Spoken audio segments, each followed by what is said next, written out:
Okay. This meeting is being recorded. I said, got it. Okay, so welcome everyone who's here and who's viewing this perhaps at a later time, the recorded session to our AAC information night, which Carolee and I have about every other month or so. This year we are going through the Communication Bill of Rights. Tonight we're going to talk about rights 8 through 10. Our sessions that came before this, you can go to the NWACS website, I believe, and you can either look at the PowerPoint, the Google Slides, or you can listen to a recording. So glad you're here, and so let's get started. Uh-oh, hold on. There we go. Okay, so I'm Margaret Edwards. I'm a speech therapist in the public school system. And I'm Carolee Worth, also a speech language pathologist. Yeah, and we see you, Audrey. I believe you were here last time, maybe the last couple of times, so thank you so much for returning. Yeah. Yeah, so we're going to talk about a little bit about who NWACS is, and then we'll jump into our presentation. Okay. So NWACS is the Northwest Augmentative Communication Society. It's been around for a little bit, since the 70s. We have an annual conference. That's sort of the highlight of our year. It's in October, and we are really excited to welcome Chris Bouguet, I believe I said that right, and Rachel Madoff, I believe, will co-present for us this year. And you will want to be there, so get signed up. And in NWACS, we have an email address on our website. So email if there's anything that you need as far as AAC. Hopefully we can help you out. Okay. Yeah. And tonight we have some outcomes that we are hoping that you all will better understand the importance of informing an AAC user with their systems, that you will understand the difference between intervention and supports, and talk about how to use it in context, and then that you all will be empowered to acknowledge communication intent with or without true understanding of the intended message. So that's what we're going to go through tonight. So this, if you look at the this presentation, this Communication Bill of Rights is a hyperlink. So if you click on that, you will be taken to the Communication Bill of Rights in its entirety. So you can look at all of them. Tonight we're talking about 8, 9, and 10. And number 8 is the right to be informed about people and events in one's life. So again, we're talking about the rights of AAC users. So, so to be informed means to be educated and knowledgeable. What the informed person to know. That's a dictionary definition of it. And so I'm saying that I'm proposing that we should provide information to AAC users because they have a basic right, like all of us, to know what's going on around them and to them. So I'll talk a little bit more about things going on that might be happening to them. We have to provide information in modality that supports their receptive language. This could include giving information both verbally and using picture supports, and that could be using aided language stimulation, or in other words, using their device to talk to them so that they have the picture supports to help with the receptive language or to help them understand what you're talking about. So if you go to the next slide, Carolee, I can tell a little bit more about what we're talking about. So this is a core board that we use where I work in the Marin School District. So if you're going to inform an AAC user about something, you might talk to them with pictures, something like this, or using their own system. So the picture on the right is a picture of a cafeteria. So if it's time to go to the cafeteria, you would point to the word go, and you would say out of your mouth, we're going to the cafeteria. So you're informing them about what's going on in their day. So I talked a little bit briefly before about things that are happening to them. So I observe a lot of times when students are, especially if they have a person that's dedicated to be with them all day. Let's say, for example, they have to wipe their mouth. Okay, so that's something that's happening to them. So before a person would do that, he would tell them they have a right to be informed, as we know. So you could say, I going to, and then point to go. And since these are core words, the word mouth is not in here, you could point to your own mouth. So I'm going to wipe your mouth. give them a little time, and then go ahead and wipe their mouth because it's their body, and they have autonomy over their own body, and so I just they have a right. So that's what we're talking about, the whole right. So they have a right to be informed about what's going on around them, what's going to happen to them. What else, Carly? Did you have any other thoughts on that? No, I think that was a really good example. I think yesterday when we were talking, we were just talking about another provider. Actually, in my personal life, I had the experience of taking my daughter an appointment, and the way the provider said, we're going to talk about you and acknowledged my daughter was really nice. And so oftentimes, I think I say that to the kids, we're talking about you, we're talking about what you can do. But the way she just addressed my daughter of, if you have any questions, let me know. And that was just a really humbling experience as a mom to see. And so to think about it in my practice too. So I think this is a good example. And like I help my kids to wipe. Sometimes they'll have like little leftover lunch on their mouth, and I'll show them like, you have something on your mouth, and so we talk about it before it happens. I'm happy to help them, but I don't want them to just go on throughout the day, with the mac and cheese there or the yogurt. Like I want to be able to make them look nice, look good, feel good. So I think that those are really good examples, and also just for care, caring and compassion. And right, and what you said just reminded me too, about well, two things. Number one, when informing AAC users, it means informing them directly, not them overhearing a conversation about something that's going to happen. So again, talking directly to them using picture symbols if that's needed, to help them understand about what's going on. And the other thing too, what you mentioned, Carly, reminds me that we don't want our AAC users, depending on who they are, what they're, what they can do or control with their body. We don't want them to get used to people doing things to them as a sort of a fact of life, so to speak. Because, yeah, that's not anything any of us have to do daily, is having people do things to us without our knowledge. So we don't want that to become the way they view life or go through life. So, yeah, to inform them. Yeah. Yes. Okay. Okay, good. Next slide. Yeah. So inform AAC users about the people in their lives. So it's just slightly different than informing them about events. We're going somewhere. I'm going to do something to you. But then also, depending on the AAC user, there's a lot of people in their lives. They might have caretakers at home. They might have a daytime caretaker or a nighttime caretaker. These are people, teachers, going to see a dentist, doctor, and things like that. So people are constantly coming and going. So again, they have a right to know, like their teacher's absent, their teacher's sick, or you have a substitute caretaker today or something like that. And again, using aided language, you might have to use pictures. And then when you do that, pause and give the AAC user a chance to maybe comment or say something like, maybe they're sad, or they might say where, like, where is my teacher, or there's something like that. So as we inform AAC users about events and things and people in their lives, give them a chance to talk back if they want, if they have something to say.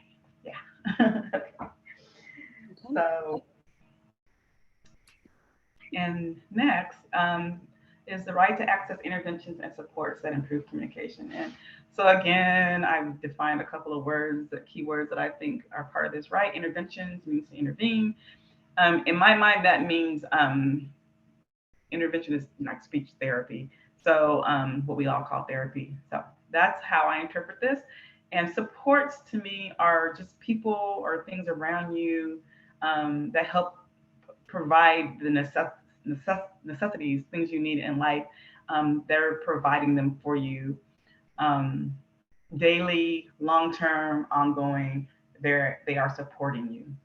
So interventions, AAC therapy. So we know that this is a right that they have. It doesn't matter how old they are. Typically, this kind of intervention will come from a speech therapist. Parents, need to work with their SLP, but that's not the only place they can get information about AAC intervention. You can look up, there's a 3 hyperlinks here will give you lots of information about what AAC intervention might look like, might include. You can be better informed. You can ask your SLP questions and things like this. So remembering that AAC users have a basic right to intervention or AAC therapy. And in addition, next slide is they also have a right to supports. So people, to me, school support, family support, community support, support from therapists, you can probably name other supports that I missed.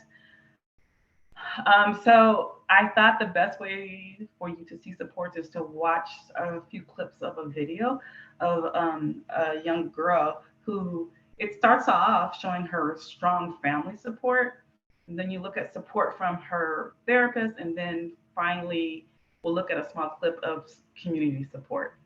So I'm gonna, yeah, a little technical navigation here. I'm gonna click on it and then start it and make sure you guys can hear it. So if you can't, then just let me know. Does that sound good? Okay. I think it's opening a new window.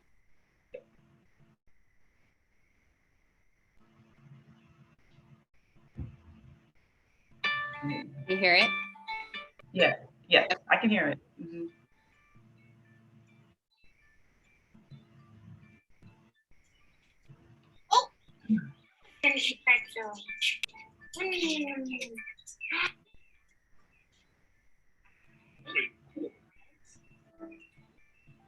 So it starts off with her family supporting her, getting her therapy. The family got the AAC device, family support. What does that say? I love mammers. I love mammers. Yeah, there's a strong support system. You want a fortune cookie? I'm gonna pause it right there. It's fun to see how excited she gets when she's understood. That's amazing. Yeah. Do you want me, I know for the sake of the time in the presentation, do you want me to skip ahead? So we're gonna scoot forward. The link is in the PowerPoint, so you're welcome to go back and watch the entire video. But for the points that we just want to highlight, I'll let Margaret go from here. Do you want me to say, or do you want to talk about the? You moved forward to 130. Okay. Yeah. Okay, go ahead. So you can hit play for a few seconds. Yeah, we're just looking at support from her therapist, speech therapist. Yay, let's do it. Good job. But one time a week for less than a year, a lot of support from an SLP. Do you want me to keep playing? I'll scooch forward to like 509. We'll look at some community support where she's using her AAC device out in the community. And you know, we expect people out in the community to respond to her this way. She's talking. Okay, sure. I want to order biggs. 6 biggs. 4 pretzel big. 2 everything big, please. Yes. 4 pretzel big. I thought so. 3 everything. That's what I thought. Please tell them what you want to eat. What do you want? Loaf of bread. You want a loaf of bread? What about the noodles? What kind do you want? Plain noodles. I like how she's able to answer the question. Yeah, but that, you know, that takes a lot of support for AAC user to get to that point where she's using it at home, you know, her parents, lots of support and support out in the community too. So thank you. Can you see the PowerPoint again, the way that you should? Yes. Okay. Thank you. It looks a little different. Just want to make sure it looks right on your end. Okay. Anything else on that? No, all done. Okay. Yeah, so you're welcome to click on the video, the hyperlink there, and that'll take you to the video if you want to watch all of it. It's really sweet. Oh no, hold on. There we go. Oh, it's me. Okay, on to number 10. So the next right is the right to have communication acts acknowledged and responded to even when the desired outcome cannot be realized. I interpreted this two different ways. So we're going to talk about that, and how sometimes you have to take your best guess. A lot of times, actually, I think every day I tell parents, you're the expert on your child. Parents often know their children better than I do, and they help me get to know them. So we're going to talk about what different communication might look like, even if it's not a true word. So for some children, it might be a nonverbal communicative act, such as looking intently or using a gesture or using a sign. And I can't see, it could be a vocalization. So, oh, ah, or for open, or a word approximation like P, instead of please. So it sounds close to, but not exactly it. Or it may be using their system, and being able to say maybe just one word or a short phrase. So, acknowledging what your child is trying to communicate to you, even if you don't understand, is really powerful, and it helps teach them what they could say. So I'm going to go just click here. So acknowledging does not necessarily mean obtaining. Sometimes you have to make your best guess. Just saying, oh, I think you want to tell me something, or, a child might vocalize or show an excited behavior. I think you're feeling excited. You're showing you came close to me. Do you want to tell me something? I see you looking up. Do you want something? So just realizing and validating what you see, or the communication intent that they tried to use. Using statements such as, are you telling me? Are you asking for, or are you feeling? Leaves it kind of open-ended. So it still gives them an opportunity to learn. For example, today I had a little one, broke my heart. He was sad. It looked sad. I was like, are you feeling sad? And I was trying to figure out what was wrong, or are you frustrated? Or, and then he was kind of looking around, and I was like, are you tired? And later he told me sleep. So I think he was tired, but just that moment of I could see visibly something was wrong, but I didn't know the right word, or I was trying to give him opportunities to be able to tell me what the right word was. I wasn't sure if he was sad or tired. I think he was tired. Indicate when it's an appropriate time for a request. So a child might say, and I'll talk a little bit more about it in the next one, cookie. Oh, you want a cookie. If it's bedtime, they don't get it. That's okay. So tomorrow we can have a cookie tomorrow. So just giving you permission to say, no, or not right now. I think last night when we were chatting about this, Margaret and I decided that, but if that's the first time your child said cookie, then maybe it is totally okay to give them a cookie, even if it's 2 minutes before bed and you've already brushed teeth. So some parental discretion on that, but repetition, you might need to repeat yourself. So they might keep saying cookie, and you might keep saying, no, not today, tomorrow. So you might go back and forth a few times. And I think that that's just kind of remind yourself that you might have the same conversation with a verbal child or another family member. I understand you want to go outside, but we're not going outside right now. So those are some examples. I want a cookie. I kind of just touched on this, but if it's 15 minutes before bedtime, the child might say cookie. And you might say, not right now, or tomorrow, or later. Any of those are appropriate responses. So you're validating their message. I hear you want a cookie, but you don't get it right now. Just an example, because it's not something, unless it's that first time they said cookie, then I think then they deserve it. But the next example too is, some children might just say one word and you might not understand the full context. So for example, a child might say park. Maybe they're using their system and they're pointing to a picture of a park, or, a voice output that says park. We don't know what they're trying to say, but you're acknowledging, I hear you saying park. So you might say back, and model on their system, or, I know you like the park, and then you might model for them like park. So it's giving them an opportunity to show in context of what they could say, to give you more information about it. Or if you guys went to the park yesterday, yes, we went to the park yesterday. It was fun. And you could model park fun. And it's just kind of a +1 when you're looking at the system. You're still verbally talking to them, but giving one more word so that you have more of a shared context.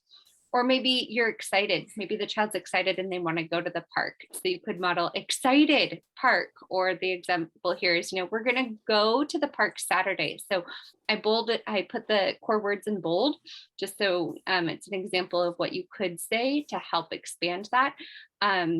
So, sometimes we have to kind of be a little bit of a detective, and you don't know exactly what they're trying to say, but you can give them different options and appropriate responses. So I like the park is fun, I want to go to the park.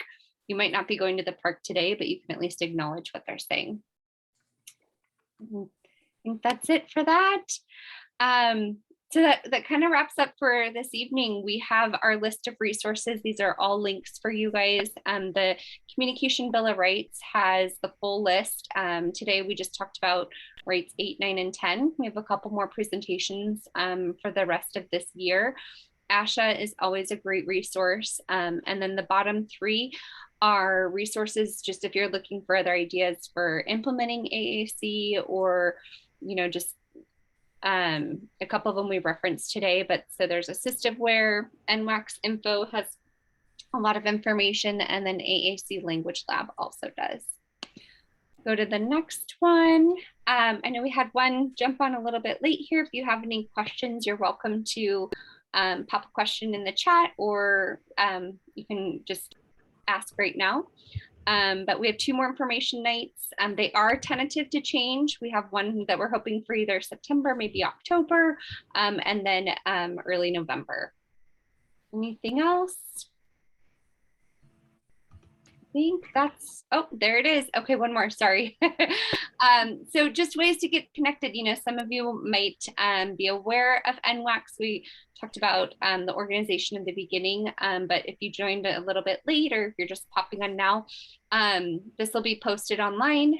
You can go back, these links are in here for your reference. If you're looking to connect with other families in the community that have AAC users, or professionals looking for AAC support, we do have a Facebook group. We have a Pinterest board. You can follow us on Twitter, and then this will also be posted on YouTube. So lots of resources and ways to get connected. There is also a group on Facebook just for families that have AAC users. So that's the last one here for Communication Caregiver Society. So that's one to check out and explore if you're interested.